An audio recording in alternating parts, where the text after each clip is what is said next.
The year was 1798, and the world, to a boy like me, felt as vast and untamed as the Kentucky wilderness that stretched beyond our cabin. My name is Thomas, and I was just shy of 12 summers then, old enough to help Pa with the chores, but still young enough to hear the whispers carried on the wind and let them settle in my bones. We lived a hard life, carved out of the forest with sweat and grit, just like every other family along the Salt River.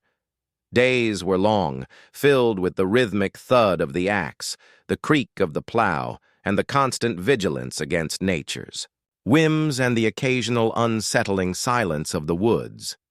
But there was a different kind of silence that hung heavy over the red clay ridge, where the Miller family's farm lay. Folks called it the Farm of Horrors, though never to their faces, of course. Not when the Millers were within earshot, or even when their shadow might fall across the path. The name was whispered around campfires after dark in hushed tones, over shared corn liquor, or in the worried glances exchanged between Ma and the other women at the Sunday meeting. It wasn't the kind of horror you saw with your eyes. Not at first.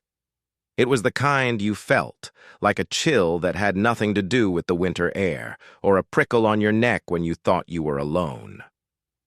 Our farm wasn't far from theirs, maybe. A half-day's ride through the dense woods if you knew the deer trails. Pa had warned me ever since I was old enough to wander beyond the yard to steer clear of that land. "No good comes from that direction, son," he'd say, his voice low and firm, his eyes fixed on the distant hazy outline of the ridge. "Keep to our fields and mind your own business." But a boy's curiosity is a stubborn thing, especially when it's fed by fragments of adult fear. The Millers were an odd lot, even for the frontier where eccentricity was often a necessary shield against loneliness. There was Silas Miller, the patriarch, a man whose eyes seemed to hold the cold, still light of a winter pond. He was tall and gaunt, with a beard that looked like tangled roots, and he rarely spoke more than a grunt or a nod. His wife, Alara, was a shadow of a woman, always dressed in dark, shapeless gowns, her face pale and drawn, her gaze distant. And then there were the children, if you could call them that. 2 boys, older than me, Jed and Caleb, who moved. With a quiet, almost predatory grace, their faces expressionless. And a girl, younger, maybe 8 or 9, named Lily, who was never seen without a doll clutched to her chest, her eyes wide and unnervingly still. They kept to themselves, which wasn't unusual. Many families preferred their solitude. But the Miller's solitude felt different, like a wall built not just to keep others out, but to keep something in. They never came to the community gatherings, never traded at the market in the settlement, never sought help for a broken fence or a sick cow. They were self-sufficient to an unnatural degree, or so it seemed. Their crops always yielded, their livestock always thrived, even in the leanest years. It was almost as if the land itself feared them, bending to their will. The first whispers I truly understood began with the disappearances. It started subtly, with drifters, trappers, and itinerant peddlers who would pass through the region, stopping at various homesteads, then simply vanish. In the vastness of Kentucky, a missing person wasn't always cause for alarm. The wilderness claimed many. But when the disappearances began to cluster around the red clay ridge, and when a few local men, known to have ventured near the Miller farm, also failed to return, the whispers grew louder, tinged with a new, chilling certainty.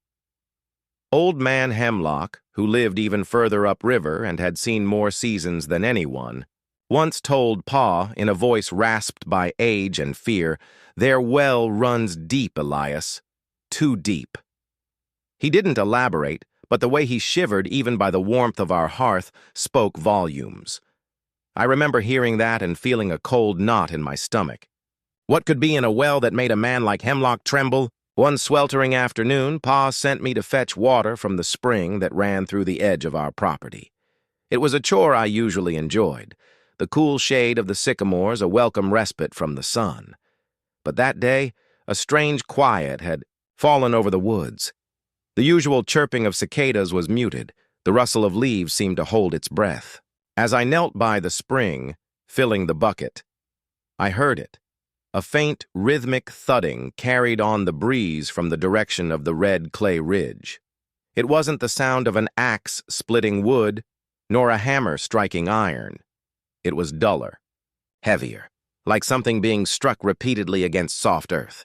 And beneath it, or perhaps woven into it, was a faint, high-pitched keening sound, almost like a wounded animal, but wrong, too human. My heart hammered against my ribs. I froze, clutching the bucket handle, straining my ears. The thudding continued, punctuated by that unsettling sound. It lasted only a few minutes, then ceased as abruptly as it began. The woods returned to their normal hum, but the silence felt different now, heavier, as if it had swallowed something terrible. I didn't wait to fill the bucket completely. I scrambled back to the cabin, spilling half the water, my breath coming in ragged gasps. "What is it, son?" Ma asked, seeing my pale face. I heard something," I stammered, pointing vaguely towards the ridge. "From the miller's place. A sound." Pa looked at me, his gaze sharp. He didn't ask what kind of sound.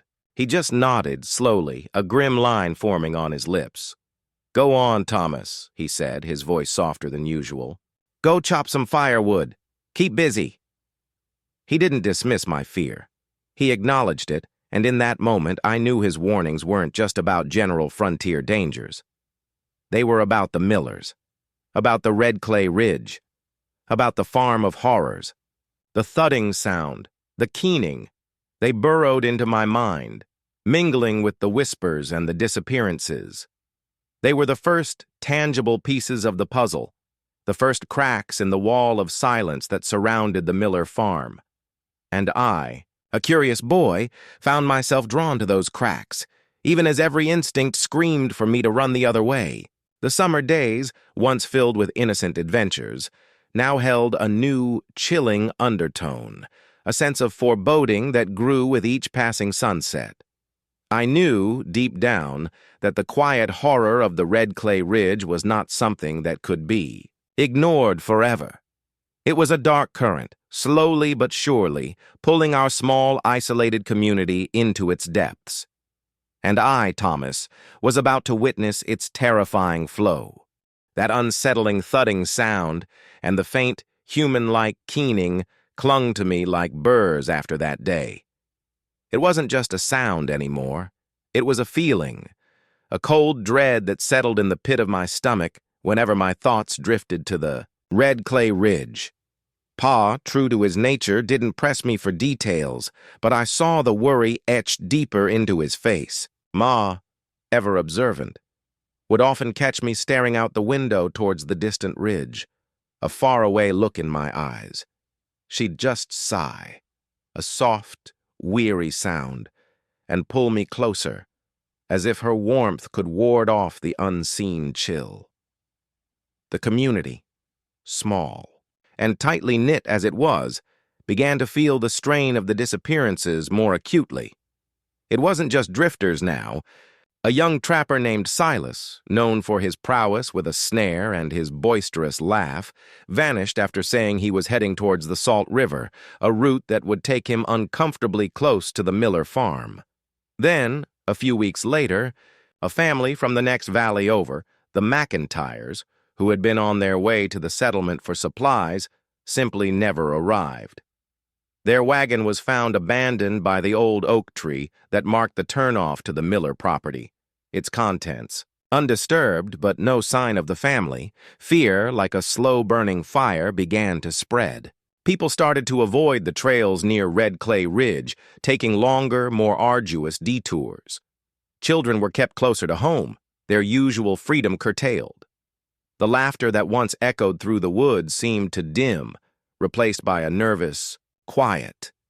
Even the Sunday meetings, usually a source of comfort and camaraderie, became hushed affairs, punctuated by anxious glances and whispered prayers for the missing.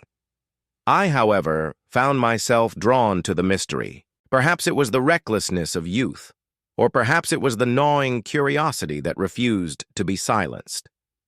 I couldn't shake the image of the Miller children, Jed and Caleb with their blank stares, and Lily with her unnervingly still eyes, and ever-present doll.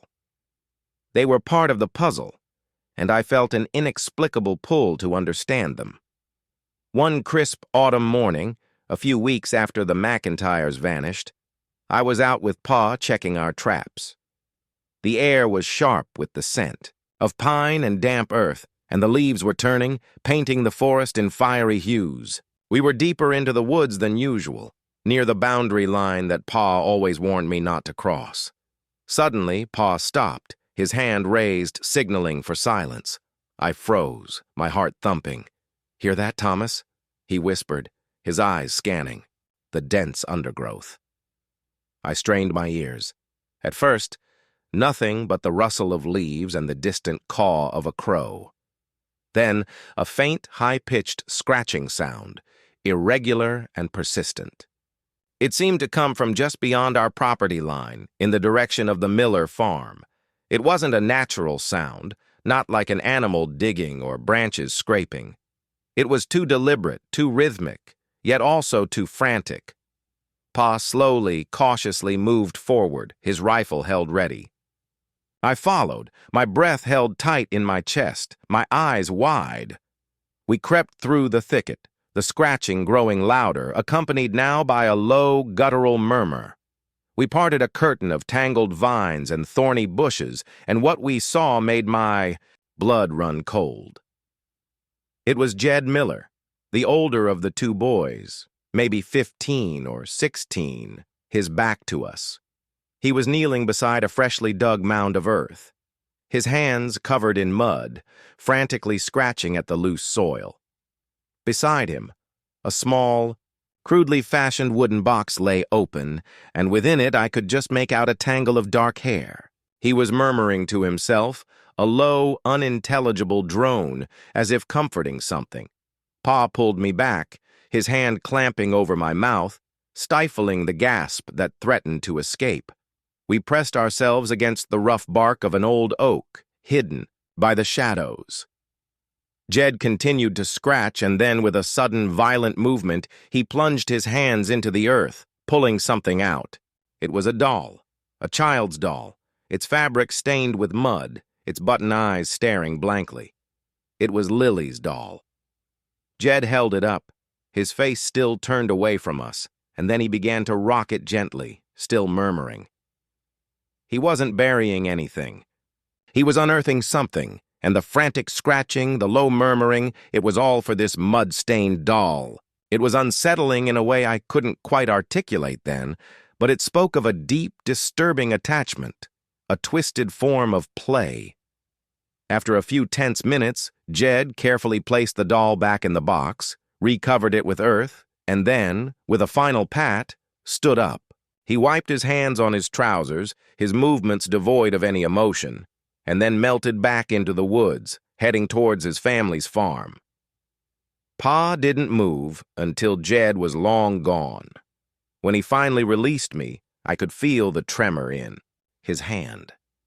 His face was pale, his eyes wide with a mixture of horror and grim understanding.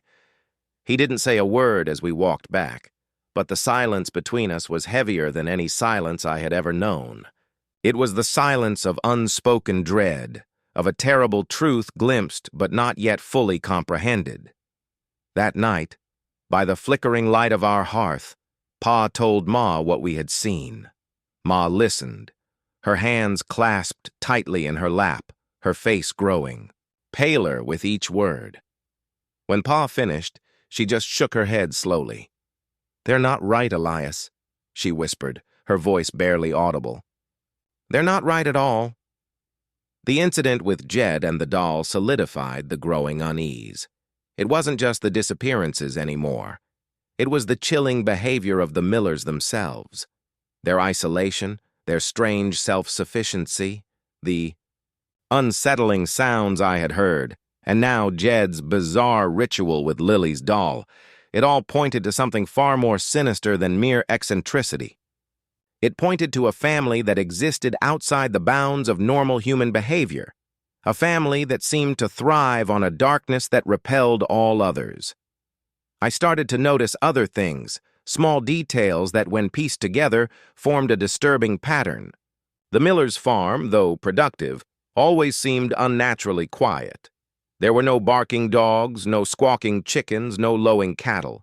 The sounds of a working farm were absent, replaced by an eerie stillness.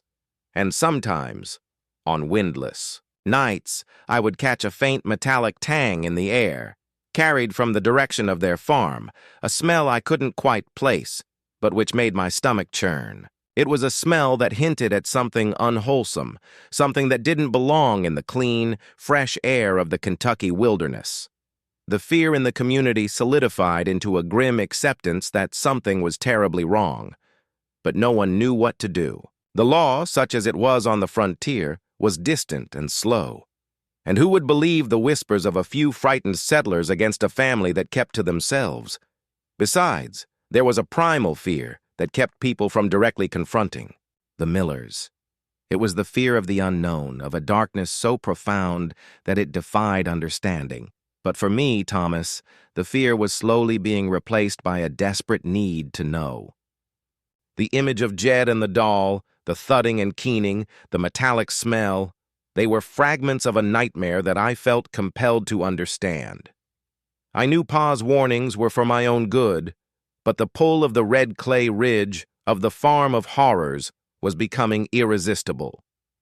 It was a dangerous game, I knew, but a boy's mind, once ignited by a mystery, is hard to extinguish. And the Millers, in their terrifying silence, were the greatest mystery of all. I felt a growing certainty that I wouldn't be able to stay away, that the answers I sought lay hidden within the dark confines of their farm, waiting to be unearthed, just like Lily's doll. The image of Jed Miller, kneeling by that freshly dug mound, murmuring to a mud-stained doll, haunted my waking hours and crept into my dreams. It was a strange, disquieting tableau that defied explanation, yet it felt like a key, a twisted clue, to the unsettling mystery of the red clay ridge. Pa's silence on the matter and Ma's worried glances only deepened my resolve.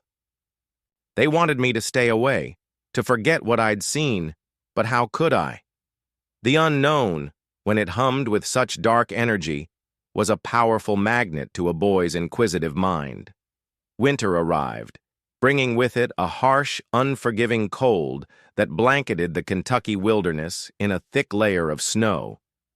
The world outside our cabin became a stark landscape of white and gray, and the trails grew impassable. This meant fewer travelers, fewer peddlers, and mercifully, fewer disappearances. The community breathed a collective, albeit temporary, sigh of relief. But the fear, like embers beneath ashes, still glowed. The Miller farm, shrouded in snow, looked even more isolated, a silent, ominous presence on the ridge. During those long, dark winter nights, huddled by the hearth, I would listen to the wind howl outside, and my thoughts would inevitably drift to the Millers. What did they do in their cabin, hidden from the world? Did they sit by a fire like us? Or was their warmth found in some colder, darker pursuit? The metallic tang I'd sometimes smelled, the thudding and keening, they were not the sounds or scents of a normal farm, even one struggling through winter. As the first thaw began, and the ice on the river started to crack, a new kind of restlessness settled over me. The long confinement had only intensified my curiosity. I knew, with a certainty that defied Pa's warnings, that I had to get closer to the Miller farm. Not to confront, not to accuse, but simply to observe, to understand. I needed to see with my own eyes what lay behind that wall of silence. My opportunity came one early spring afternoon. Pa and Ma had gone to the settlement, a rare trip for both of them, to trade furs and stock up on salt and other necessities. They had left me in charge of the cabin and the livestock, a responsibility I usually relished, but that day the responsibility felt like a cloak of invisibility. I completed my chores with unusual speed, my heart pounding with a mixture of apprehension and exhilaration.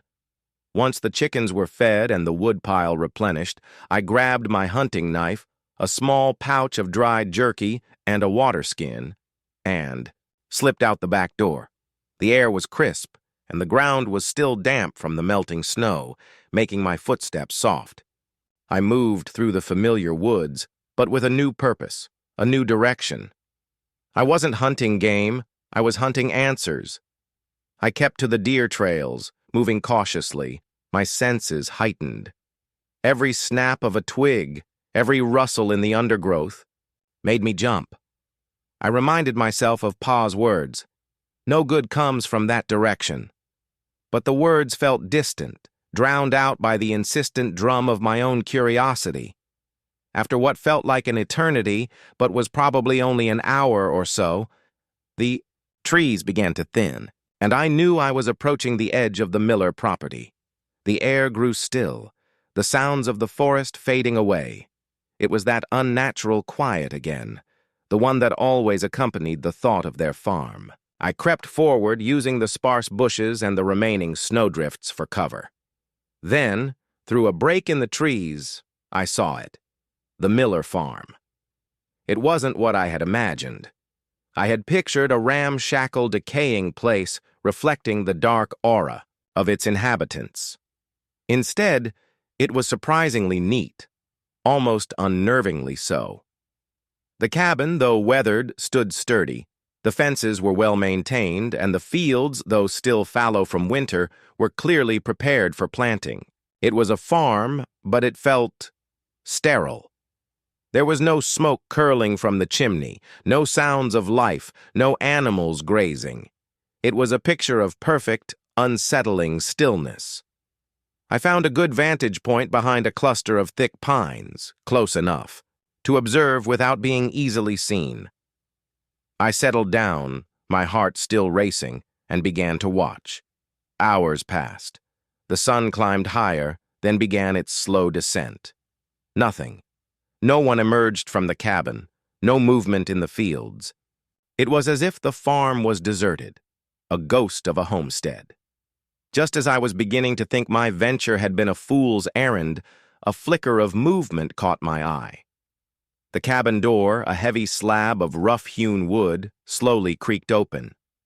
First, Elara Miller emerged, her dark dress blending with the shadows. She carried a large, empty wooden bucket. Her movements were slow, almost dreamlike, as she walked towards a small, dilapidated shed at the far end of the yard. She disappeared inside, for a moment, then reappeared, the bucket now seemingly heavy, though I couldn't see what was in it. She carried it back to the cabin, her head bowed, and vanished inside once more. A few minutes later, the door opened again. This time it was Caleb, the younger of the two boys. He was carrying a shovel, its blade glinting dully in the afternoon, light. He walked with the same quiet, almost detached gait as his mother, heading towards the back of the cabin, where a small, overgrown patch of ground lay hidden from the main path. He began to dig. My breath hitched in my throat. This was it. This was what I had come to see. He dug with a methodical, almost practiced rhythm, the shovel biting into the soft earth. He wasn't digging a garden patch. His movements were too precise, too deep. He was digging a hole, a grave-like depression. As he dug, Jed emerged from the cabin, carrying another wooden bucket, this one smaller than his mother's. He walked over to Caleb, and without a word, poured the contents of his bucket into the freshly dug hole. I couldn't see what it was, but a faint, sickly sweet smell, like something decaying, wafted on the breeze. It was the metallic tang I had smelled before, stronger now, undeniably putrid. Then, the most chilling sight of all. Lily, the youngest Miller, skipped out of the cabin, her ever-present doll clutched to her chest. She didn't go to her brother's. Instead, she went to a small, carefully tended patch of earth near the cabin's foundation, a patch I hadn't noticed before.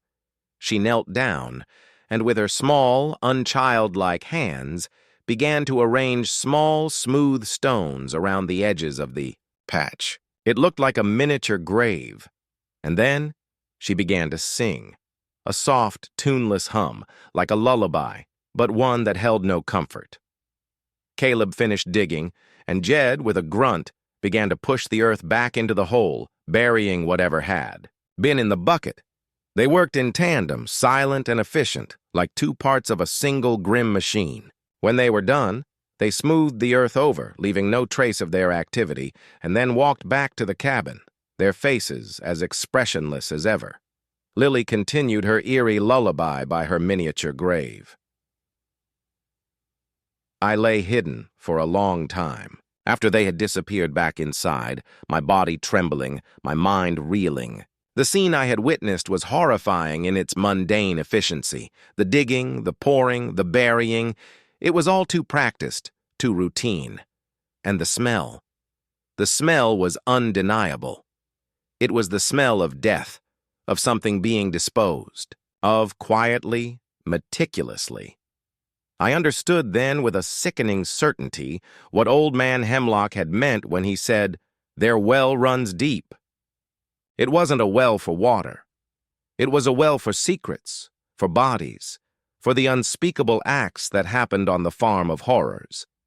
The disappearances, the strange sounds, Jed's doll ritual, the metallic tang in the air, it all coalesced into a single terrifying truth.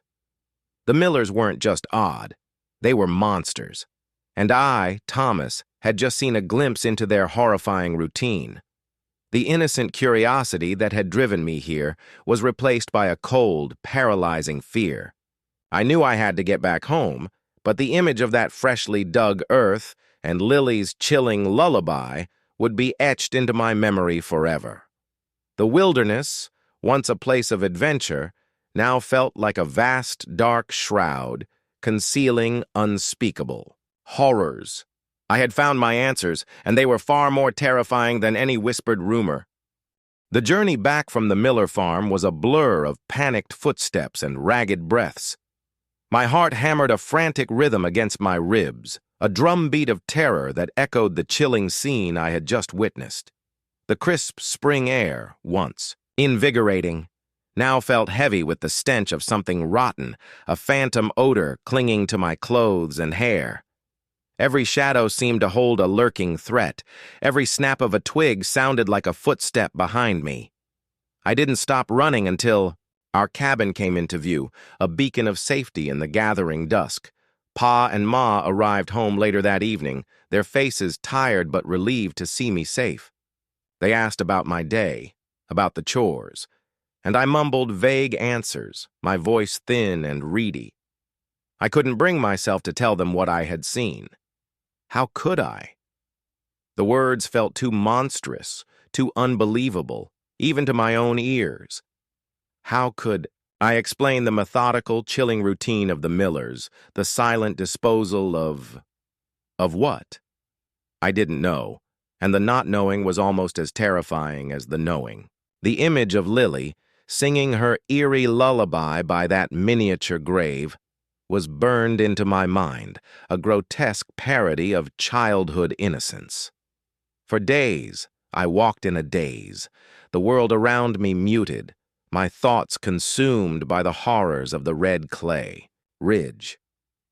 I avoided looking towards the ridge, avoided thinking about it, but it was like a festering wound that refused to heal. The once familiar sounds of our farm, the lowing of cows, the clucking of hens, the distant cry of a hawk, now seemed to carry an unsettling undertone, a reminder of the unnatural silence that hung over the Miller property. Sleep offered no escape. Nightmares of shadowy figures digging in the earth, of silent, expressionless faces, plagued my nights. The fear in the community, which had subsided slightly during the harsh winter, now returned with renewed intensity, as spring brought more travelers and, inevitably, more disappearances. This time it was a young couple, newly wed, heading west to seek their fortune. They were last seen passing through our valley, their wagon loaded with their meager possessions, their faces bright with hope. They never reached the next settlement. Their abandoned wagon, like the McIntyres before it, was found near the old oak tree, stripped clean of anything valuable, but no sign of the couple themselves. The whispers turned into hushed conversations, then into desperate pleas. At the next Sunday meeting, the air was thick with tension. Old Man Hemlock, his face gaunt and his eyes wide with a terrible certainty, stood up and spoke, his voice trembling but clear. "It's the Millers," he declared, pointing a shaking finger towards the distant ridge. "They're taking them. I've known it in my bones for years, but now we have to act." A murmur went through the small congregation. Some nodded grimly, their faces reflecting the same dawning horror that had settled in my own heart. Others looked away, their fear still outweighing their conviction. To accuse a family, even one as strange as the Millers, of such unspeakable crimes was a grave matter, one that could lead to bloodshed and further tragedy. Pa, usually a man of few words, stood up. His face was grim, his jaw set. "We can't just accuse without proof, Hemlock," he said, his voice low but firm. "But we can't sit by either. More folks will vanish." He looked around at the faces of his neighbors, his friends. "We need to go there. We need to see for ourselves." A collective gasp went through the room.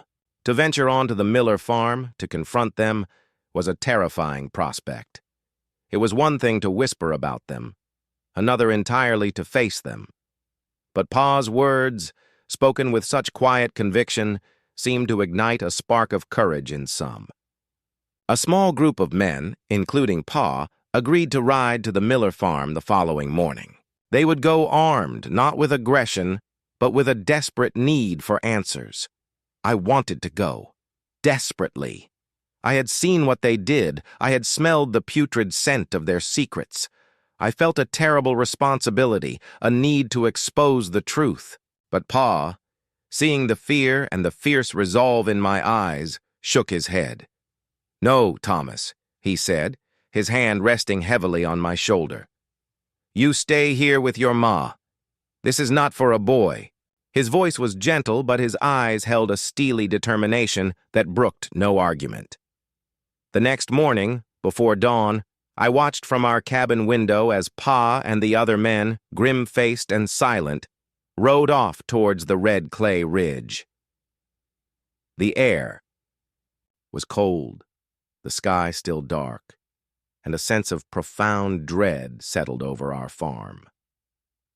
Ma and I spent the day in a tense silence, our ears straining for any sound from the direction of the Miller farm. Every rustle of leaves, every distant bird call, made us jump. The hours stretched into an eternity. As the sun began to set, casting long, eerie shadows across the valley, we heard it, the faint sound of horses returning. My heart leaped with a mixture of hope and fear. Had they found something? Were they safe? Only 3 horses returned. Pa was among them, his face ashen, his clothes streaked with mud. The other 2 men, Mr. Henderson and young Ben Carter, looked equally shaken, their eyes wide and distant. 2 men were missing. Mr. Henderson's brother Samuel and old Silas, a quiet farmer from the next valley. They hadn't returned.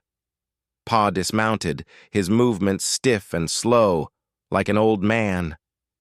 Ma rushed to him, her face full of questions, but he just shook his head, unable to speak. He stumbled into the cabin and sank heavily onto a chair by the hearth, staring into the dying embers. "What happened, Elias?" Ma finally whispered, her voice trembling. Pa took a deep, shuddering breath. "They weren't there," he rasped, his voice hoarse. "The cabin was empty, the farm. It was deserted." My blood ran cold. Deserted? But I had seen them just days ago. "We searched the property," Pa continued, his voice barely above a whisper. The Fields, the outbuildings. Nothing. No sign of them. No sign of Samuel or Silas either. He paused, his gaze fixed on some unseen horror. But we found something. In the shed, the one Ilara went into. He looked at me then, his eyes filled with a pain I had never seen before. There were barrels, Thomas. Barrels filled with a strange, oily substance. And tools. Tools that looked like they were used for butchering, not animals. He didn't need to say more. The metallic tang, the thudding, the keening, the freshly dug earth, Lily's miniature grave, it all clicked into place with a horrifying clarity. The millers weren't just burying things, they were processing them. The oily substance, the butchering tools. It was too sickening to contemplate. And then, Pa continued, his voice barely a whisper, we found the pit. Behind the shed, hidden by some overgrown bushes, a deep pit, and at the bottom, bones, human bones, and a child's shoe. A small red one.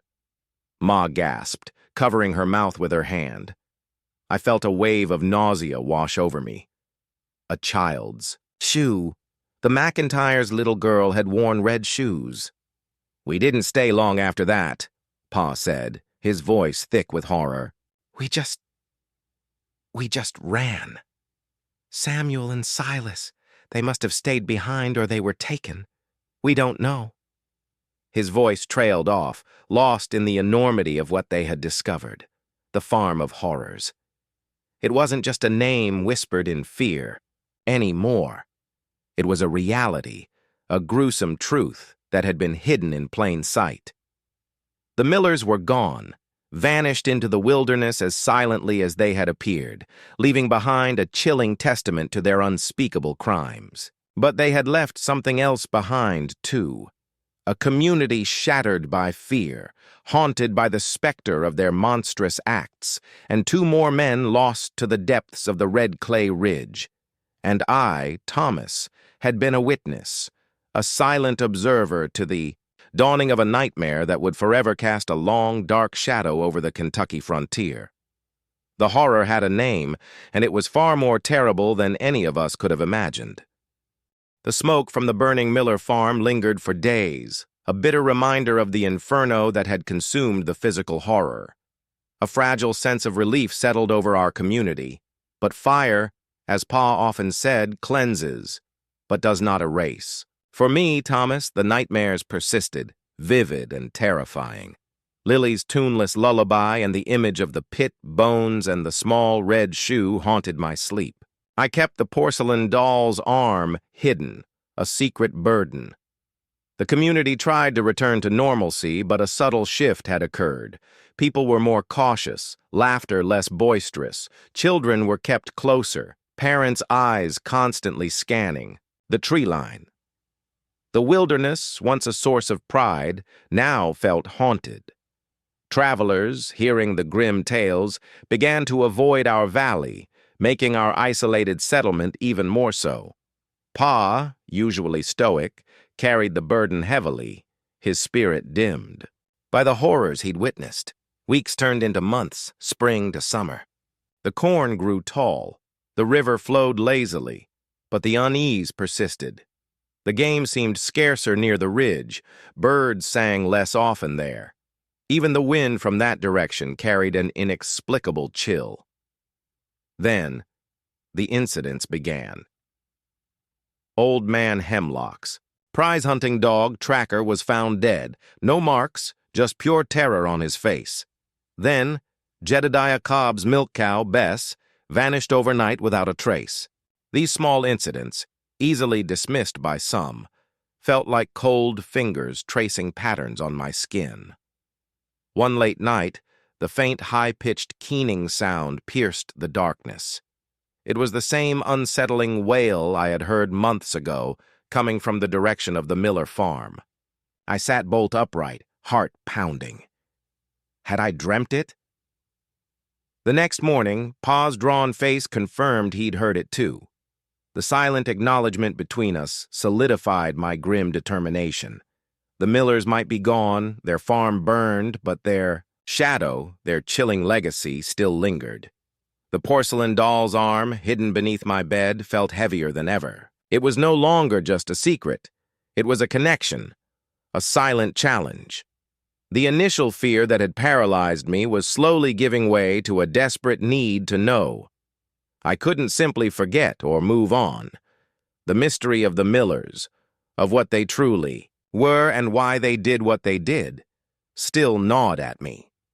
I felt an undeniable pull to confront the lingering darkness, to seek out the truth that still lay hidden in the vast, untamed heart of Kentucky.